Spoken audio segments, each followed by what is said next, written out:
All right. And now I am going to bring in John Pyka for his panel. Welcome, Johnny. You are muted, so unmute yourself. Hey there, friends and foes. This is John Pyka, the prophet of pop culture. You can call me Johnny. And I am super excited to be here at the Virtual Super Friend celebration. First of all, Kelly, what an amazing job you have done with this project. I am so blown away. A lesser person would have crumbled under the pressure, and you have just delivered in aces. You should be so proud of yourself. It was touch and go for a while there. But I also have really good people behind me. Yes, I'm amazed at how much people have pitched in, and they've been willing to sit all day just monitoring things, and it's great. It's great. We got Willow monitoring us right now, and I love it, love it, love it. Yeah. Kristen, I'm going to bring you on screen real quick because I want to show our total. Hi, Kristen and Lauren. We're at 665 right now. Oh, I don't know if Kristen's on. Okay. She's muted. Yeah. Yeah. Okay. I'm going to drop them off again. Okay. Yeah. Sorry, Lauren, but hi. Hi, Lauren. Lauren is Kristen's sister. Lauren is also a sweetheart.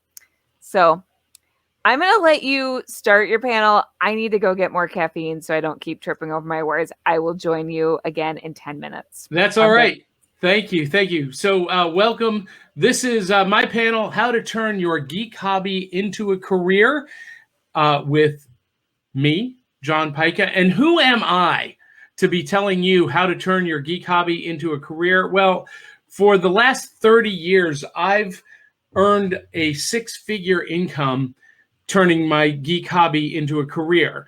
I'm one of those entertainers, storytellers, artists that you've probably never heard of, but I'm one of the 99% of us out there in the market who are actually making a living despite not being a huge celebrity. I've been an actor, singer, magician, comic book artist, published author. I produced live shows on off-Broadway, on the Las Vegas Strip, and it all stems from one singular event. In 1977, it was May the 25th, 1977. I am sitting in a theater after having eaten pepper steak, wearing my maroon velour shirt with the big wide collar and the zip up collar, and Darth Vader steps through the doorway. And I said out loud at 7 years old, I want to do that. I didn't know what that was, but here's what I knew. I love Star Wars movies and Avengers comic books, and they kind of made me who I am today. And everything I do today is informed by that. And so I wanted to talk to you guys, and this is a conversation. So I want you guys to ask questions. I want to really get the conversation started and get your gears turning about how you can literally turn your geek hobby, your passion, into a career, a money-making, maybe not a full-time career, maybe it's part-time, or maybe you just completely fund it on your own. And I'm going to give you some ideas based on what I did, but I want to hear and I want to see your comments about what your passion is, and I'm going to give you guys some ideas how you can monetize that passion. So one of the things that I did was, I was into music, I was into acting, I was into magic, I was into art, photography, and the first thing I did when I was a senior in high school, I rented our high school theater for $50, and I produced my own show called The Magic Show. Me and two other guys. And I had been doing magic since I was 8 years old. I got a kit that I earned the money to buy. And so we did this show as a fundraiser. And we went out to the schools and we did little mini shows for elementary schools. $5 each. We sold over 600 tickets. That for me was a religious experience. And I knew right away that I could monetize my passions, my love of geek pop culture, and go in different directions. I was, right before I went to college, I was a corrections artist for Marvel Comics. In college, I was, singing professionally, dancing on cruise ships. But then after college, I realized I didn't want to do the audition circle, which means you go to an audition, you wait for them to maybe call you, they either accept you and you do a show, or they decline you and you got to do it all over again. That for me was the birds. So I created my own marquee character, Big Daddy Cool, Johnny Della Rocca, swinging solid on the 2 and 4. Can you dig that? And I based it around 3 things: my love of comic books, my love of swing music and 1940s culture, and my love of magic. And I created a stage review called Swinging at the Roxy that combined all of those things with a cast of dancers and singers and actors. And we toured theaters for 8 years, selling out 80% of the theaters that we performed in. And in 2010, I kind of wanted to go in a different direction, and I got into doing burlesque shows, producing and hosting burlesque shows. And that became the next phase of that on-stage career. But along the way, I wrote books and I did podcasts. The Diesel Punk podcast, which was on the air for 10 years, it's still on the air, but we haven't done a new episode in a while. At one point was bringing in $200 to $500 per episode in ad revenue, because we had so many listeners, people were dying to advertise on our show. And I was very picky about who got to advertise. And those are just a few things that I did. Now I do another podcast called Back of the Cereal Box. And I'm going to post that up here, Back of the Cereal Box. Where did I put you? Right here, Back of the Cereal Box. It's a pop culture podcast. We're not really monetizing yet, but guess what happened? So I started talking about transformation on the podcast and on my social media, and wanting to physically transform, lose weight, get healthy at the cellular level. And a company called LT360 reached out to me and they said, hey, guess what? We want to sponsor you. It's a $2,000 package that they ponied up as an in-kind sponsor.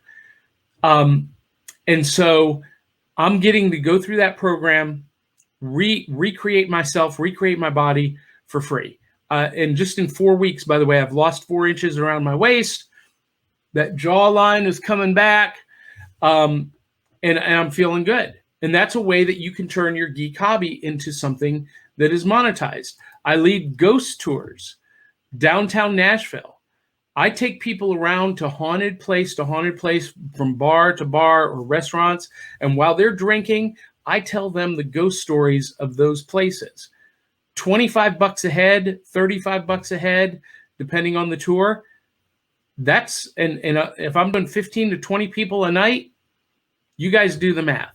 And that's just out of my love of storytelling, my love of the paranormal. And I can teach anyone how to do the same. But maybe that's not your bag. Maybe you want to write. Put pen to paper. Get to writing. My first book was called Theatrical Magic. It was a magic book for magicians, teaching them how to create characters and write scripts. But the latest book that just came out is Nightreich. This is a deco punk pulp adventure story. In the waning days of World War II, Adolf Hitler, desperate to win the war, makes an unholy pact with the most ancient evil of all time, Dracula, to create an army of vampire Nazis. And the Blue Phantom, the Black Lion, Kota, and Professor Maxwell Marvel, and the collected heroes of the Decoverse have to fight to save the world from a post-apocalyptic nightmare. Those are just some of the things that I did. Live shows, writing, podcasting. No one thing, but multiple pieces to create a total puzzle. And up until October, I had a 6-figure career. Now, I walked away from that after I learned how to survive COVID the hard way. In a desire to spend more time developing relationships with family and friends, I scaled everything back, focused on writing, art, and podcasting.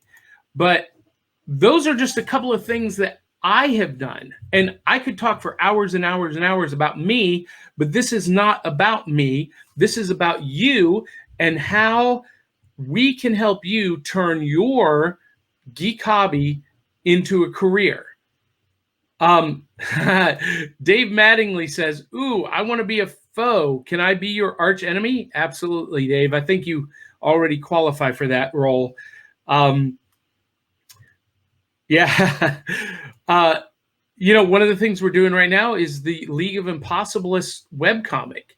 I created this cosplay group to cosplay the characters from the Decoverse, and a comic book artist said, "Hey, you need to do a comic book on these characters." And I was like, okay. I was a comic artist for Marvel, and he started drawing the pencils and sending them to me, and I was like, okay, I guess I got to create a story for his work now, and I inked it, and now we have the League of Impossibilists webcomic, and maybe I'll throw some art up there. And that's coming out in July, and we're going to do a big, release. We did a Patreon campaign to fund it along the way. Not a lot of money, drip, drip, drip, drip, but even droplets of rain fill a bucket. And that's how I look at everything that I do. Everything is informed by my love of Star Wars movies and Avengers comics. And, it's all one piece of that puzzle. So anyway, I want to hear from you guys. I want to get some of the things that you're looking at doing. And Willow, you're down there in the admin section, but if you want to come on and ask some questions, I know you're dying to. I have a little bit, yeah. I have more questions of how you got your start and like doing ghost tours. Like, how did you? What was your first thought into get going with that? So it's really funny. I had just finished a run with Big Daddy Cool and the Bombshell Kittens, my burlesque troupe and variety arts troupe that we traveled all over the country. We did Comic-Cons and whatnot because we did a show that was called Freaks and Geeks. It was like a nerdlesque variety show. And I had just finished that project and separated from that. And I was working at House of Cards as an in-house magician, performing close-up magic every night. And this friend of mine who was the manager for Nightly Spirits Ghost Tours sent me a message, said, "Hey, I know you're really busy with your own thing, but we need help. And you would be awesome at this. Can you come help us for a couple of weeks?" And that's all I had intended to do, was maybe a couple of weeks. And it turned out I loved it so much that 2 years later, I'm still doing those tours. And now I'm the manager and training people, hiring people. And I speak around the country about how other people can create their own ghost tours in their city and how to make it happen. So, if that's something, like if you're an author, let's diverge a little bit. If you're an actor, if you're an author, or if you're a storyteller of any kind, a ghost tour in your town is an amazing way to hone your talents as a storyteller, as a character actor. And if you're a writer, it's a great way to gain material and to learn about how to tell a story in the most effective manner. So it's really easy. You Google any city's ghost stories, and you'll find the ghost stories of your town. You put them into a script, and then we use TripAdvisor to sell tickets. You just put it up on TripAdvisor, and people are going to find you because they're going to be, you use keywords like things to do in Winnipeg, haunted Winnipeg, ghost stories in Winnipeg. And we actually have someone that does the ghost tours in Winnipeg here. Well, we have 5 companies that do it in Nashville. But you know what? My company, we were voted #1 in the United States by USA Today. We've got more 5-star reviews, and me personally, I've got more 5-star reviews than any other ghost tour guide out there. And wow. The reason is because I fell in love with it, and I impart that love. But, when people are looking for things to do in Nashville, TripAdvisor, we're at the top of the list. And we just sell our tickets through TripAdvisor and through Expedia. We don't even have to set up some extravagant box office system. There's a website and a link to the TripAdvisor ticket booth. And, we use a couple of online apps to track who's going to be on the tour. But for the most part, it's, pick up and go. Now in Nashville, because Nashville is so loud, we do use some sound equipment that we bought, but most cities, you don't even need that. And we're doing groups of between 10, 15, 20 a night at $25 to $35 each, plus cash tips. Wow. Plus $10 bonuses for every 5-star review. And guess what? Last night, I made $100 in tips plus my base pay for 2.5 hours of work. Wow. I am in the wrong line of work, Johnny. And that's just me getting dressed up and telling stories. If you're a cosplayer, that's a great way to do it. How cool would it be to, if you're a cosplayer, here's an idea. Maybe a ghost tour isn't the thing, but what about if you're a cosplayer doing a true crime tour of your city? Or what about hosting an evening with, you can rent a theater real cheap, sell tickets. And look, you might not sell out the place. You might sell 20 tickets, but that's 20 tickets that you weren't going to sell sitting on your couch. There's all kinds of ways that you can do this. For cosplayers, a great way to do this. You see those people who get hired as professional cosplayers at cons? Well, guess what? They didn't start off being hired. They started off showing up, getting some attention, getting photographers to notice them and photographing them, posting their photographs on social media, and then deciding, I'm going to invest some money into a table at a con. I'm going to apply as an artist and sell prints. And they'll do that for a little while. And guess what? They're making money. They're getting more exposure. And if they do it right and use social media to promote their appearance at the con, all of a sudden other cons are like, well, can you come do ours too? And then you're in a position to say, yes, I can come do that for X amount of dollars. Or if you'll cover my expenses, or if you'll provide me a hotel room and a table. And now all of a sudden you're bringing in $2,500 for the weekend because you've got, you've got a presence. And you don't have to have millions of followers. You don't have to have hundreds of thousands of social media followers. Here's what you need to have, guys. And this is what I learned the hard way.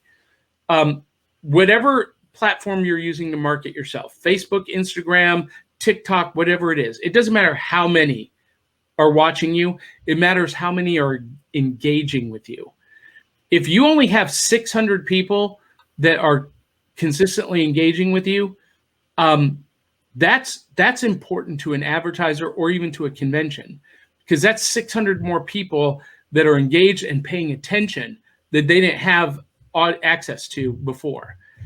So, I do the podcast. This is, we got some comments here. So, sorry, apparently I'm not doing my job. No, Kristen Marie says, I've been on ghost tours in Spring, Texas, Marietta, Georgia, and Fort Lauderdale, Florida. Yes. So those are small towns. Marietta, Georgia, I'll bet you theirs is really great. Marietta is a small town, a square with this beautiful park in the very center.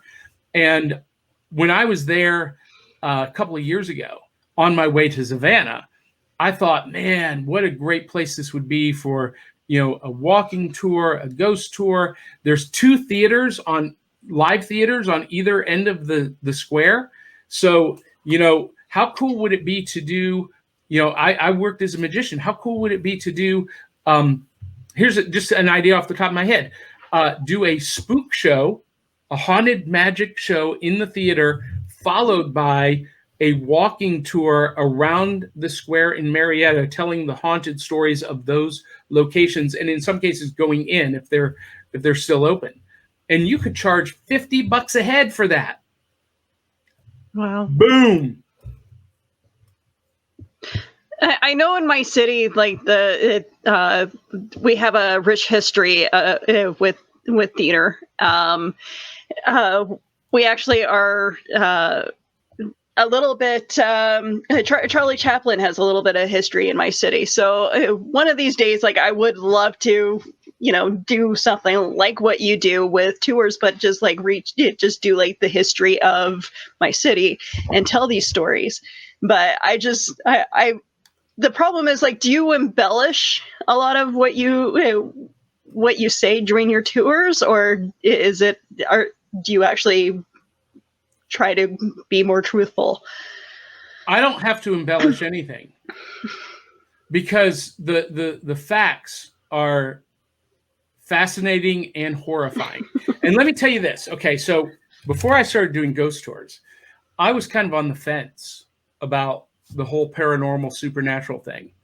I was like, maybe there's something out there, maybe not. But then I started doing the tours, and in the 2 years that I've been doing them, I've been touched, pushed, grabbed, and scratched, and not by desperate women looking for a date. And those experiences, those encounters that I've had, become part of the stories that I tell. But I'm not embellishing anything, because they happen to me. And almost every night, someone has some kind of experience on the tour. We had one guy last week, this former Marine, this big bodyguard. He steps into this back alleyway that we go through, and he immediately jumps out, and he's like sobbing, because he says the minute he stepped in that alley, he heard his grandmother's voice in his ear whisper to him and say, "You're in danger. Get out." Wow. Word. And that same night, 2 women on the tour took photos of orbs, these orbs of light. Yeah. So Crayley says, if I were single, I'd scratch you for a date. Well, Crayley, You're impressing my Phoenix sister, Johnny. Oh my gosh. So Lauren wants to know my thoughts on Zatanna. So what could Zatanna do? If you're a Zatanna cosplayer, Willow. Man, that is like the perfect thing for, a magic act. And I don't know. Sorry, I'm just trying to show you my bustle, and it's not really working. Where I mean, you look gorgeous. Yeah, no, Thank you you. look great. You look great. But Zatanna is a natural, obviously, for a magic act. And hello, Comic Cons are dying for entertainment. They want unique entertainment, and everyone always hires the same musicians, the same bands. Voltaire does every. I mean, are we?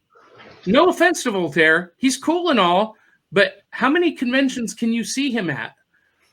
But what if we had just in time to see Willow's buckle? That's awesome. That's awesome, Carl. You're a beautiful man, Carl. Love you. How cool would it be if Zatanna was presenting a Cabinet of Wonders variety and cabaret show for a convention? I would love to see that. Definitely. Why don't you make it happen? Johnny, you need to teach both of us how to do magic because I also have a Zatanna costume. Listen, if we had a couple of Zatannas, and we can't market it as Zatanna, but we can market it as the Cabinet of Wonders or something like that, and have the face be a Zatanna cosplayer, the host, the MC. Listen, conventions would go crazy over that. Back of the cereal box. The Put it in your brochure. DC bombshell thing is fantastic. Okay. So here's something we do with the podcast. Kelly mentioned this because I have a whole white sheet for the back of the cereal box. Basically, we're a con in a box. Okay, so yes, the podcast is like the main thing in terms of advertising and whatnot. But what the podcast gets us is access at conventions. And I can say, listen, we want to come in and we want to cover your convention, but we want to bring additional value to your convention. And here's how we can do it. We've got a whole menu of programming and panels and workshops that we can do, entertainment, cosplay contests, and for X amount of money or for X amount of, not swag, but allowances, whatever you want to call it, we'll come in and do whatever you want. We need a free table. Maybe you're going to pay for expenses, hotel room. Maybe in some cases, with Big Daddy Cool and Bombshell Kittens, cons were paying us $5,000, $6,000, $10,000 to come in to provide an entire weekend of programming. And why? Why would they pay that much? Because that is a fourth of what it costs to bring in a big name celebrity. And here we are actually providing attendee experience enhancement. Yes, those celebrities are cool, but nobody buys a ticket really to see a celebrity. They might put them over the fence if they were like, maybe I'll go, maybe, oh, they're having so-and-so. Yeah, I guess I'll do this. But no one says, oh, so-and-so is going to be at the convention center with the Comic-Con this weekend. I got to go there. Maybe some people do, but you know what I'm saying. The majority of people. So that's just like an added enhancement to the experience. That's usually a 5-minute interaction. That's right. So what are con attendees going to do the rest of the time? They're going to go to the vendor floor. They're going to go to panels, workshops, and if you can provide evening entertainment, and that's what we do a lot. I would come in, bring my sound system, bring the lights. We would do the full evening entertainment for a convention. We do the Magic Cabaret, which was an all ages family friendly show. Then we would do 5 minutes for $100 or more. That's right. Got that's it. Right. Yep. That's. I'm pretty sure that's Crayley's. Yeah, it's hard to tell. Everyone has admin access. So we would do a family friendly cabaret show, followed by the cosplay contest, or flip flop it. We would offer a diesel punk, deco punk, art deco pinup contest. And then after that, 10 o'clock later, we would do the Freaks and Geeks, burlesque and variety review for after hours. And now you've got programming from 8 p.m. till after midnight. One ensemble, self-contained, turnkey. And anyone out there can do what I did. I'm not special. I'm not like, I just figured out a way to tap into the secret sauce, as it were. And I'm giving it to you guys for free. I'm crazy. Right? I'm just going to say you are special. Don't undersell yourself, Johnny. You are incredible. You are incredible.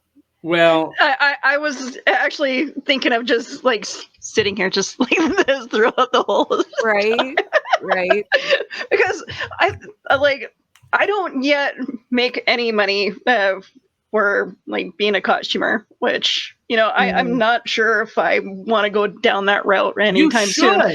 Willow, I don't make any of my outfits. Listen, you have a show on the Hanging with Web TV network.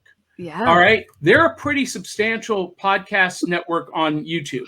You've got a show with that network. You're an occasional co-host, guest host for Back of the Cereal Box. You've got an audience. So here's how you do this. You either jump in with us or with them going to cons, or a local con coming to you. You say, hey, we want to interview your convention organizer and maybe some of the people that are going to be there on Willow's Pillow Talk. Or maybe it's a different show that you want to create. Yep. And we'll come to the con. We'll broadcast live from the floor. We'll interview your guests live on Facebook, reaching our audience. And in return for that, I'd like to have a table. And I'd like to have expenses covered. They may not go for the expenses, but they might. But the table is where the money is. Okay, so when you're broadcasting live from the floor, you're doing it from the booth. Unless you have someone working the booth for you that can sell your product, and we're going to talk about that in a minute. You stay in the booth and you do all of your broadcasting, what I call vendortainment, from the booth. Well, what do you put in the booth? You're going to put your cosplay prints for sale. $5, $10 each, $20 each, whatever you want. Kind of feel it out. Write a book or represent a book. And it doesn't have to be a blockbuster bestseller. Here's what I do. At the booth, at the table, we're broadcasting live, but I also do magic tricks. And guess what? I've got a magic kit for sale at the booth. I've got a magic book that I wrote at the booth. And then I've also got my novella, Nightreich, at the booth. And so depending on where the conversation goes, depends on what I'm going to sell. Now, here's an idea I came up with. This is me brainstorming. So a lot of times conventions would have put podcasts in the fan table areas, right? And you're not supposed to sell product on those tables. So here's my solution to that. I got a big spin wheel.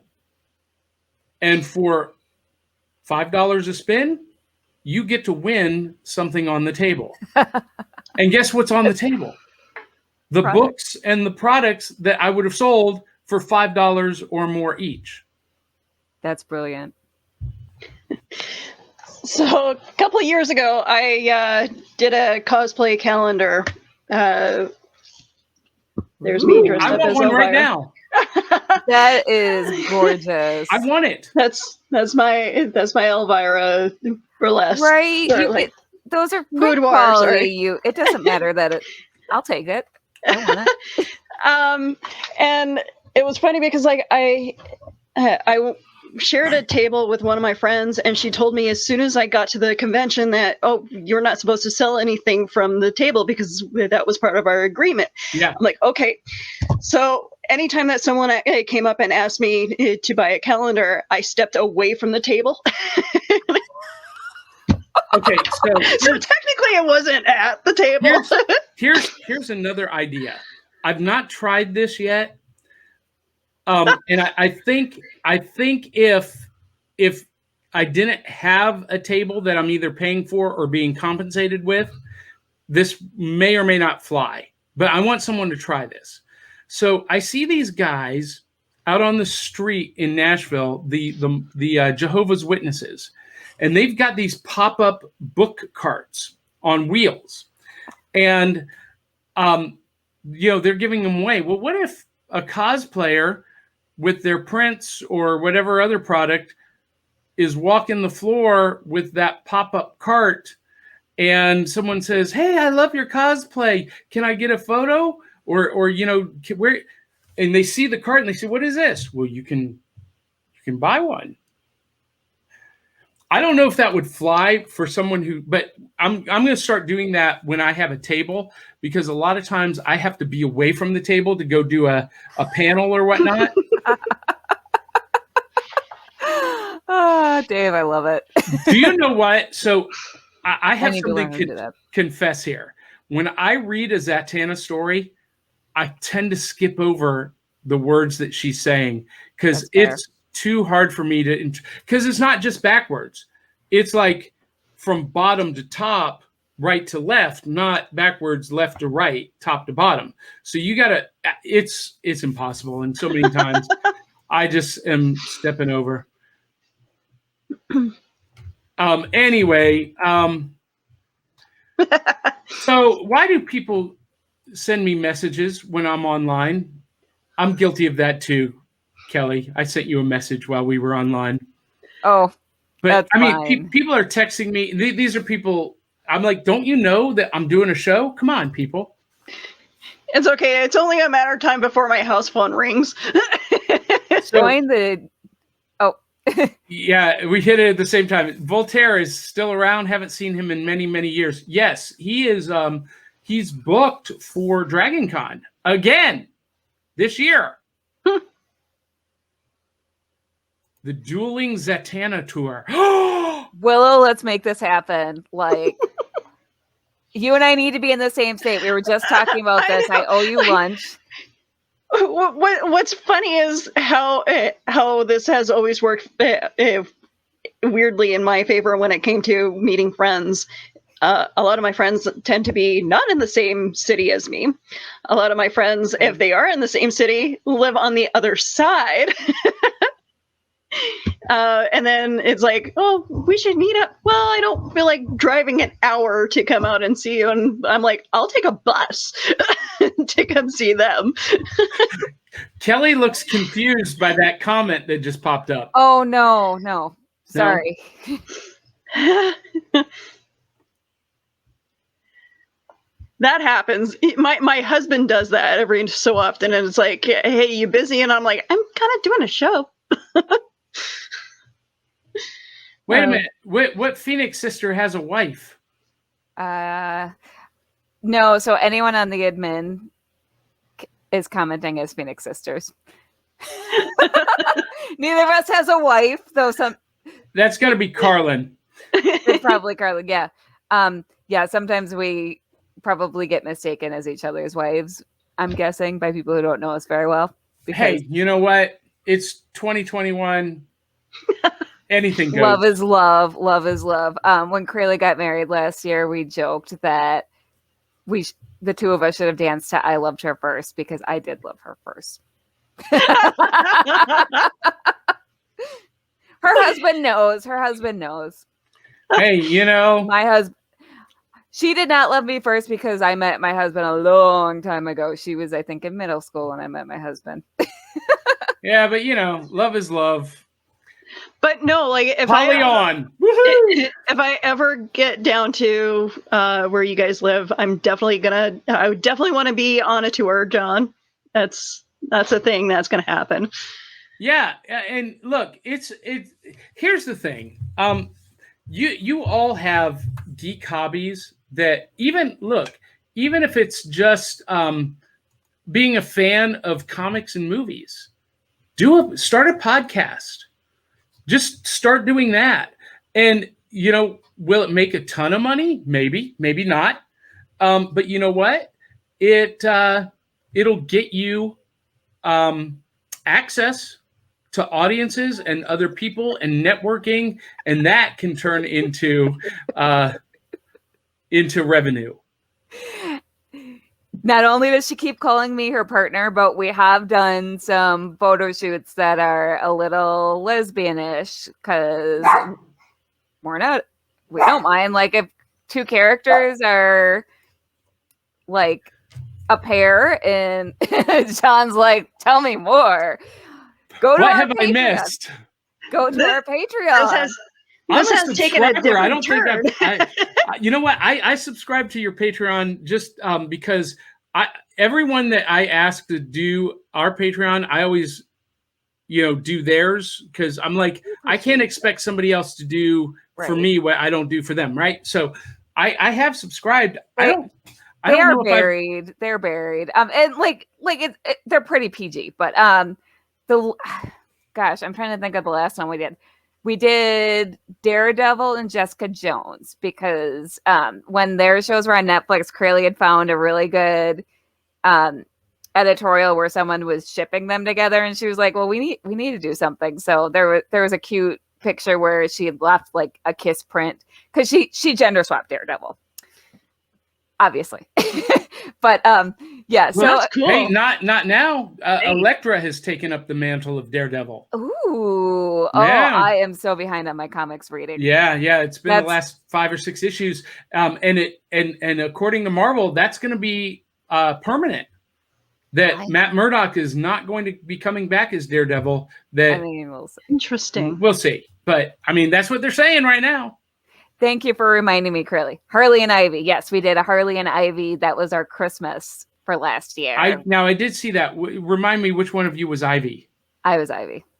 Yeah, maybe we need to do a photo shoot together with Harley and Ivy. Oh my gosh. Yes, please. My Ivy needs to get more time because Ivy is one of my favorites. Ivy's also, yes. And I love that costume. And just Ivy's one of my favorite characters. She is not a full villain. She is morally great. Fight me on that, people. She has some good points. Her methods are a little questionable, but are we really sure she's the bad guy? Let's see. Oh, this is from, I think, Carlin. There's 2 C's. There's 2 C's within Mid-Access. But I love Elektra and Daredevil. Now I can do both at the same time. Oh no, that is Crayley. Yes, Crayley. Yeah, that is Crayley. That's right. She does love Elektra. So yes, you can, Crayley. So this is happening. Oh, the Elektra Daredevil costume is awesome too. Google it, look it up. It's pretty epic. We're adding this to her to-do list now. Yeah. Yes. Yeah. And we use our Patreon to help offset the costs of our cosplays because our to-do list is insane. Well, and there's another great avenue for turning your geek hobby into a career, or at least a piece of a career, and that's Patreon. Give me a $5, anything like that, where you can get your fans to support you and really contribute to your mission. And they get something in exchange, right? They get your content. They get to see those lesbian Harley and Ivy pictures. Exactly. Yeah. And I must say those were very cute. I'm going to go up my pledge right now. And I'm gonna plug our Patreon right now because always promote yourself. So one of the things you get with our content is you get our pictures early and you get our PG-13 content. Okay, at least once a year we do boudoir photos. Those never hit the internet. And what I always tell this story. I love this. I'm going to tell my boudoir story. I'm sorry, Johnny. Is it okay if I hijack your panel for a minute? Go ahead. That's what this is all about, to give other people ideas, because this is a great way to use your passion, your interest, and your assets as a woman. I'm just saying, boudoir photography with men as the subjects, I know there's a market for it, but it's not nearly as broad. Okay, after Kelly does her spiel, I want to touch on the guy pinup stuff. All right. So especially since we're speaking of Zatanna, this flows right into it. And every time I tell this story, we get a new patron. So so Boudoir Zatanna I did a few years ago, and this is only on our Patreon. And after I did it, I went to a convention where Matt Ryan was a guest. And as we discussed, it's expensive to meet celebrities. So I pretty much never pay to meet the celebrities. I'm just there to soak up the convention atmosphere and have fun. You and me right there. Yeah. I turn around and he is walking the con floor, like just talking to people, because he's just a nice guy and he just wanted to like chat with his fans. He made a specific choice. And so I turn around and he was talking to a few people, and I waited my turn and I talked to him. And so I started talking to him, and I was dressed as Black Canary, who is my go-to. But one of the first things I said to him was like, damn it, I should have worn my Zatanna. To be clear, not my boudoir Zatanna. I would not have worn that out in public. But he's like, you should have. And then he and I had a really nice conversation, just kind of geeking out about Zatanna and talking about Constantine the show. This was after he was on Legends of Tomorrow, but talking about how he wanted to have Zatanna in the show. He was really pushing for it if they had gotten a season 2. Like, this man knows his Constantine and his comics. Yeah. And then I was like, would you like to see pictures of my Zatanna? And then I realized all I had on my phone was boudoir. And I was like, actually, all I have on my phone is this boudoir Zatanna photo shoot that I did a month ago. Would you like to see that? I thought he knew what he was agreeing to, but in hindsight, I don't think he knew what boudoir was. But he agreed. So I showed him the first couple pictures. And by the second picture, he goes, oh, these are too hot for my eyes. But I didn't hear him. So I showed him a third picture. So I show him the third picture and he goes, oh, hello. And then I ended the conversation. I left. Crayley had walked up at that point in the conversation and was like, why is Constantine blushing? And then after we left, she's like, why did you show him another picture after he said these are too hot for my eyes? I was like, he said what? I did what? In your defense, that English accent may have been hard to decipher. We'll go with that. So that's my boudoir Zatanna story. So right. if you want to see the pictures that are too hot for John Constantine's eyes and made him blush, patreon.com/PhoenixCosplay. I'm going there right when we're done. Actually, so here's another thing. So we just had a panel on cosplay photography, right? Mm-hmm. If you like taking pictures, you can turn that into a whole thing. And I don't know about Mark and Carlin, but Daryl, he actually gets paid to do cosplay photography. And I used to be quite the photographer back in the day. I sent you a link, Kelly. I know. And those some of those pictures are too hot for prime time. But I'm excited. Yeah, I'm pretty proud of them though. And I used to, I kind of got out of it just because technology has kind of left me behind in terms of photography. But you never know. So, but that's a way that you could, turn into a career. Wait, what did we already put Carl's? I have never charged booby stuff. No, he Bobby means hobby. Stuff. Hobby. All right, so Willow, you can give your spiel now. All right, now that I told my story. So there are photographers out there that have, gone against the grain, and because the women who get pregnant, they do all like the baby bump pictures, and some of them are sexy, some of them are cute, some of them are just plain funny. Well, guys jumped on the bandwagon of doing beer belly pictures. God. And I love them so much. Why? I love those. Because not only is it like poking fun at the whole, the whole baby bump thing, like that. It's it's allowing men to be comfortable with the fact that they may have a little extra weight around the midsection. I'm not comfortable with that at all. Sign me up, says Carlin. Carlin, I want to see that. No, I'm all about. I think if more guys would do that, if he does that, I think if more guys do that on social media, it would eliminate the factor of body shaming. And guys in Wisconsin, definitely. I mean, we're beer drinkers in Wisconsin. Beer and cheese. Who doesn't love cheese? And let's be honest, there have been times where even after a giant meal, I'm just like, oh, feel my baby. The food baby thing. Oh yeah, I have that food baby. So that we don't run too much more over time and we can get caught up to con time. These are just some droplets of ideas that I've turned into money making endeavors, and I'm going to put an offer out there to anyone watching. Normally, I charge as a consultant to direct people and to help them develop these ideas. For anyone watching, I'll do it for free. Wow. Just for the joy of seeing some creativity come to life and to see someone turn their geek hobby into a money-making endeavor.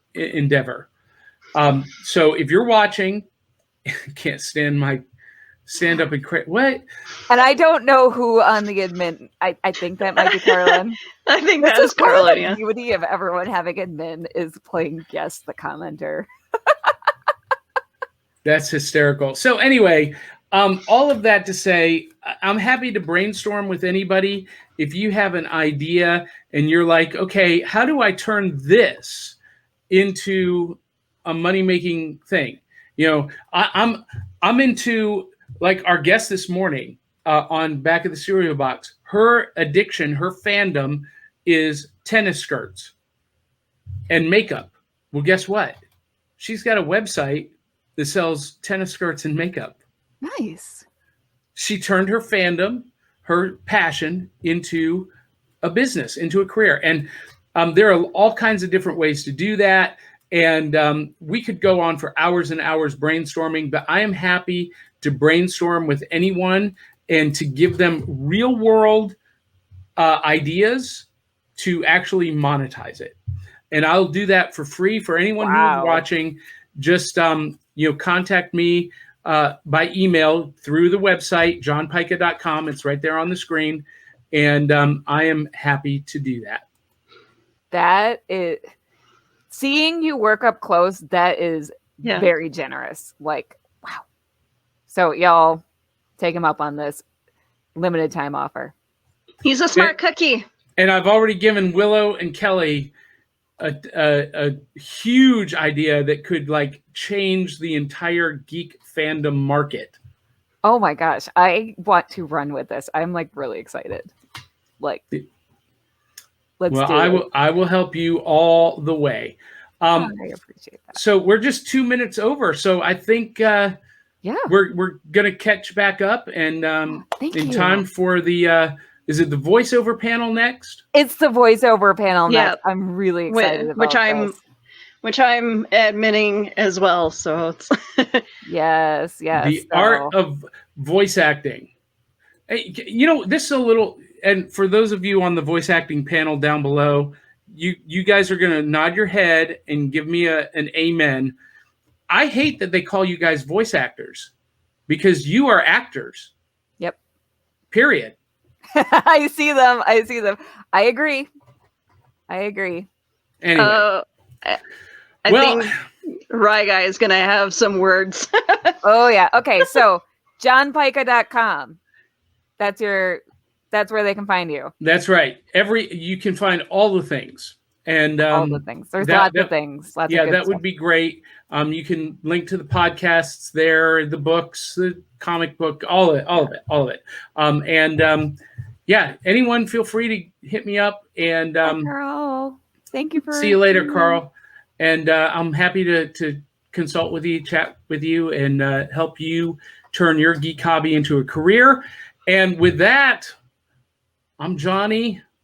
I'm done. Ta-da! Ta-da! Willow, where can we find you? You can find me all over social media. I am the social media socialite. I also am the Hanging With Web Show program director. If only I can figure out my name. You do it all. Yeah. Essentially, what Roz did for Frasier, I do for you guys. Also, Willow, I just shared that link to my photography portfolio with you as well. Excellent. So that you're not left out of that little inner circle. Beautiful. Thank you very much. You're welcome. Well, that's it, guys. I'm going to take off. Love you, mean it. Catch you on the flip side. Thank you. All right. I'm going to give my little thanks to our podcasters, including, of course, Back of the Cereal Box and Willow's Pillow Talk. Without these podcasts, this would not be happening. And I am going to have you all watch the video because this celebration / convention is a fundraiser. So please donate if you can. If not, please spread the word. This convention is also a fundraiser for the Actors Fund. The Actors Fund fosters stability and resiliency and provides a safety net for performing arts and entertainment professionals over their lifespan. You can support the Actors Fund by following the link below and donating.